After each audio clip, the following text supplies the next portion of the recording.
अनाथ बच्ची के बारे में है जिसे कि एक दिन एक राक्षस उठाकर अपनी दुनिया में ले जाता है, लेकिन वो उस बच्ची को कुछ करने की बजाय उससे बहुत ही अच्छी दोस्ती कर लेता है और आगे किस तरह से वो उसका साथ देता है चलिए जानते हैं आज की इस कहानी से। इस मूवी की शुरुआत एक अनाथ आश्रम को दिखाते हुए होती है जहाँ पर एक 10 साल की बच्ची रहती है जिसका नाम सोफी है। सोफी के माता पिता की डेथ हो चुकी थी और इसीलिए सोफी अनाथ आश्रम में रहा करती थी। सोफी को इंसोम्निया नाम की एक बीमारी थी जिसकी वजह से वो रातों रात जागा करती थी। हर बच्चे की तरह वो भी रात में इस बात से डरा करती थी कि रातों में राक्षस आते हैं और बच्चों को उठाकर ले जाते हैं। अब एक रात सोफी को बाहर सब्सक्राइब कीजिए ऑल मूवी एक्सप्लेन चैनल को और बेल आइकन को दबाना कभी मत भूलिए। से आवाज आती है। जब वो खिड़की खोलकर देखती है तो पाती है कि वहाँ पर कुछ बिल्लियां लड़ रही होती हैं। उन बिल्लियों से यहाँ पर एक डस्टबिन गिर जाता है। तभी सोफी देखती है कि एक बिल्डिंग के पीछे से एक बड़ा सा हाथ निकलता है और उस डस्टबिन को सीधा कर देता है। और तभी यहाँ पर सोफी उस जाइंट का पूरा चेहरा देखती है और वो जाइंट भी सोफी को देख लेता है, जिससे डरकर सोफी अपने बिस्तर में जाकर छिप जाती है। लेकिन जाइंट अपना हाथ खिड़की से अंदर डालकर सोफी को उठा लेता है। जब वो जाइंट सोफी को उठाकर लेकर जा रहा होता है तो रास्ते में उसे कुछ इंसान भी मिलते हैं, लेकिन इन जाइंट्स के पास इंसानों से छिपने के भी काफी नायाब तरीके थे। वो जाइंट सोफी को अपने साथ अपनी दुनिया में ले जाता है। खैर अब सोफी जब जाइंट के घर में होती है तो वो वहां से भागने की कोशिश करती है, लेकिन वो जाइंट उससे देख लेता है।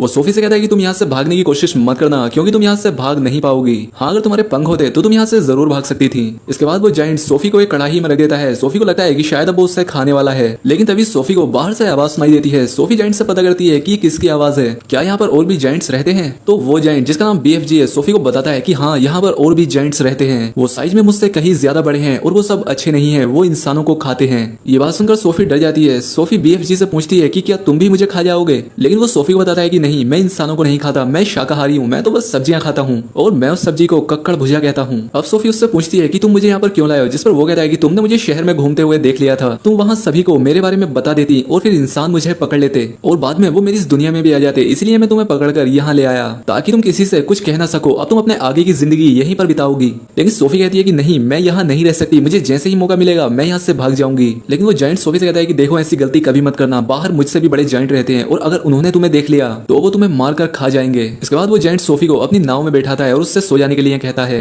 इसके बाद जाइंट अपने बैग में से एक बोतल निकालता है जिसमें से बहुत सारी रोशनी बाहर आ रही थी। सोफी उससे पूछती है कि ये क्या है, जिस पर वो जाइंट उसे बताता है कि ये सपने हैं। लेकिन सोफी उसे बताती है कि मुझे कभी सपने नहीं आते क्योंकि मैं कभी सो ही नहीं पाती। इसके बाद वो जाइंट सोफी की बुक लेता है और स्टोरी पढ़ने लगता है और साथ ही कुछ देर बाद सोफी को भी नींद आ जाती है। इसके बाद वो जाइंट अपनी एक खास तरह की लैब में आता है जहाँ पर वो सपनों को कैद रखा करता था और एक लाल रंग के सपने को बाहर निकालता है। आगे हम देखते हैं कि सोफी उठ गई है और बड़ी ही चालाकी से धीरे धीरे वो बाहर चली जाती है, लेकिन बाहर उसे एक बड़ा सा जाइंट पकड़ लेता है और उसे खा जाता है। तभी सोफी की नींद खुलती है। वो दरअसल सपना देख रही थी और इस सपने से सोफी बहुत ज्यादा डर जाती है। सोफी जाइंट से कहती है कि ये आपने किया था ना। जाइंट कहता है कि हाँ बिल्कुल, ये सपना तुम्हें दिखाना जरूरी था ताकि तुम बाहर न जाओ। इसके बाद सोफी और जाइंट आपस में बातें करने लगते हैं। तभी वहाँ पर एक बड़ा सा जाइंट आ जाता है जो कि बहुत खतरनाक होता है। दरअसल उसकी उंगली में दर्द होता है और वो इस बूढ़े जाइंट से अपना इलाज करवाने के लिए आया था और इसलिए BFG उसकी उंगली पर मरहम लगाने लगता है। लेकिन तभी उस बड़े जाइंट को इंसान की खुशबू आ जाती है और वो सोफी को ढूंढने लगता है। सोफी को वहाँ पर एक कक्कड़ भुजिया दिखाई देती है, इसीलिए वो उसमें छिप जाती है। अब क्योंकि ये बड़ा जाइंट मांसाहारी था, ये कक्कड़ भुजिया नहीं खाता था, लेकिन आज उसका ये खरबूजा खाने का मन कर रहा था क्योंकि आज उसमें से एक अलग तरह की खुशबू आ रही थी और वो उस कक्कड़ भुजिया को खाने वाला होता है कि तभी बूढ़ा जाइंट सोफी को देख लेता है। इसीलिए वो उस बूढ़े जाइंट से कहता है कि तुम तो मांसाहारी हो, तुम्हें तो सब्जियां पसंद नहीं है, और इसलिए वो बड़ा सा जाइंट उस कक्कड़ भुजिया को फेंक कर वहां से चला जाता है। इसके बाद वो बूढ़ा जाइंट कक्कड़ भुजिया को उठाकर ले आता है जिसके अंदर से सोफी निकलती है। सोफी उसके अंदर काफी गंदी हो गई थी जिसकी वजह से वो बूढ़ा जाइंट सोफी को ले जाकर पानी में नहलाता है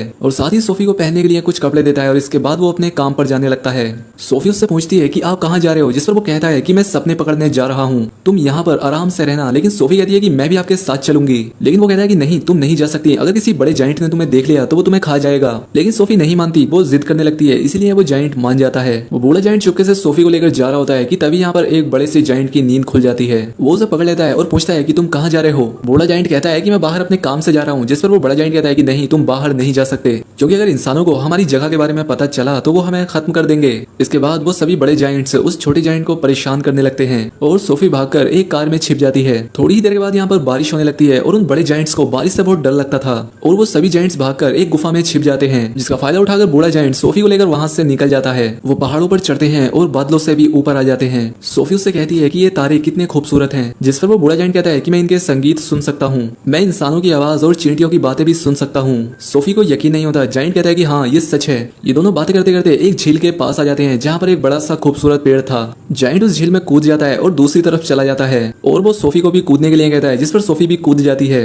अब ये दोनों सपनों की दुनिया में आ गए थे। यहाँ पर जो पेड़ था उससे सपने टपकते थे। यहाँ पर सोफी और जाइंट बहुत से सपने पकड़ते हैं, लेकिन इस पेड़ से सिर्फ अच्छे सपने ही नहीं बल्कि बुरे सपने भी टपकते थे। यहाँ पर इन दोनों में काफी अच्छी दोस्ती हो जाती है। जाइंट जाइंट सोफी से कहता है कि सभी लोग मुझे चिरकुट बुलाते हैं, लेकिन एक वक्त था जब मुझे एक दोस्त मिला था जो मुझे बिग फ्रेंडली जाइंट बुलाता था। आज से मैं भी तुम्हें इसी नाम से बुलाऊंगी, यानी कि BFG। इसके बाद ये दोनों सपने पकड़कर लंदन शहर में आ जाते हैं, जहाँ पर सभी अनाथ बच्चे अपने घरों में सो रहे थे और BFG उन्हें अच्छे अच्छे सपने दिखाता है, जिससे कि उन अनाथ बच्चों को अपने सपनों में खुशियां मिल सके। इसके बाद सोफी उस जाइंट से पूछती है कि क्या ये सब तुम्हारे माता पिता ने तुम्हें सिखाया है, जिस पर BFG कहता है कि जाइंट्स के माता पिता नहीं होते। फिर सोफी BFG से पूछती है कि तुम्हारी उम्र कितनी है, जिस पर BFG कहता है कि मेरी उम्र उतनी ही है जब से पृथ्वी का जन्म हुआ है। जब से पृथ्वी का जन्म हुआ है तब से जाइंट भी हैं, लेकिन हम इंसानों से दूर रहते हैं। इसके बाद ये दोनों अपने जाइंट देश जाने लगते हैं। BFG सोफी से पूछते हैं कि तुम्हारा कंबल कहाँ पर है, जिस पर सोफी कहती है कि शायद मेरा कंबल जाइंट देश में छूट गया था। ये सुनकर BFG सोफी से कहते हैं कि अब तुम्हारा जाइंट देश में जाना सेफ नहीं है, क्योंकि वहाँ के जाइंट्स को पता लग गया होगा कि उनके देश में कोई इंसान है। इसलिए BFG सोफी को उसके अनाथ आश्रम पर छोड़ देता है और वहाँ से चला जाता है। अब सोफी अपने बिस्तर पर चली जाती है, लेकिन उसे नींद नहीं आती। उसे लगता है कि BFG उसके आसपास ही है और यही बात चेक करने के लिए वो अपनी बिल्डिंग से कूद जाती है। और ये बात सच थी, BFG उसके पास था, वो उसे गिरने से बचा लेता है। सोफी वापस उसके साथ उसके देश चलने की जिद करने लगती है, जिस वजह से BFG सोफी को अपने साथ लेकर अपने देश चला जाता है। दूसरी तरफ वहाँ के सभी जाइंट्स को पता लग गया था कि यहाँ पर कोई इंसान है, जिसके बाद वो सभी जाइंट्स BFG के घर चले जाते हैं और वो बड़ा जाइंट BFG से कहता है कि उस इंसान को मुझे सौंप दो। लेकिन BFG कहते हैं कि यहाँ पर कोई इंसान नहीं है, जिसके बाद सभी जाइंट्स सोफी को खोजने लगते हैं और BFG के पूरे घर को तहस नहस कर देते हैं, लेकिन उन्हें सोफी नहीं मिलती। सोफी के कंबल को BFG आग में जला देते हैं और गर्म लोहे से सभी जाइंट्स को मारकर वहां से भगा देते हैं। जब सोफी अपनी जान बचाकर BFG के घर के इधर उधर भाग रही होती है, तभी उसे एक कमरा दिखाई देता है जो कि BFG के उसी खास दोस्त का होता है, जिसके बारे में BFG ने सोफी को बताया था। वहाँ पर सोफी को एक तस्वीर दिखती है जो कि इंग्लैंड की महारानी एलिजाबेथ की थी। फिर सोफी को एक आइडिया आता है, वो BFG से बोलती है कि तुम अपने सपनों की लैब में एक डरावना सपना बनाओ, जिसमें तुम्हें इंग्लैंड की महारानी को यह दिखाना है कि सभी बड़े जाइंट्स इंग्लैंड में हैं और वो सबके सब बच्चों को मारकर खा रहे हैं, और तुम सपने में मुझे और खुद को भी दिखाना, ताकि हम जब महारानी के सामने जाएं तो उन्हें हमारी बातों पर यकीन हो जाए। और सोफी की बात मानकर BFG ऐसा ही करता है। वो अपनी लैब में एक डरावना सपना बनाता है, जिसमें वो अपने देश में रहने वाले सभी खूंखार जाइंट्स की तस्वीरें और बहुत सारे बच्चों को डालता है और साथ ही साथ सोफी और खुद को भी डालता है। सपना बनाने के बाद BFG सोफी को लेकर इंग्लैंड की महारानी के महल तक पहुंच जाता है और खिड़की से इंग्लैंड की महारानी की नींद में उस भयानक सपने को डाल देता है। अब महारानी वो सब देखती है जो कि वो दोनों उसे दिखाना चाहते थे। जब महारानी की नींद खुलती है तो वो बहुत डरी हुई होती है। वो अपने सपने के बारे में अपने PA को बताती है। PA कहती है, लेकिन महारानी वो तो बस एक सपना था ना। लेकिन जब वो आज के न्यूज़पेपर को देखती है तो वो चौंक जाती है। वो कहती है कि कल रात शहर से बहुत सारे बच्चे गायब हुए हैं, बिल्कुल वैसा ही जैसा कि आपने सपने में जिक्र किया था। जब महारानी पर्दा हटाने के लिए कहती है तो वो देखते हैं कि सोफी खिड़की पर होती है, क्योंकि ये बात भी BFG ने महारानी के सपने में डाली थी। इसके बाद सोफी महारानी को BFG के बारे में बताती है और उनसे वादा लेती है कि उनके सिपाही BFG के साथ कोई भी सख्ती नहीं करेंगे। खैर अब सोफी के बुलाने पर BFG महारानी के सामने आता है और उन्हें सम्मान देता है।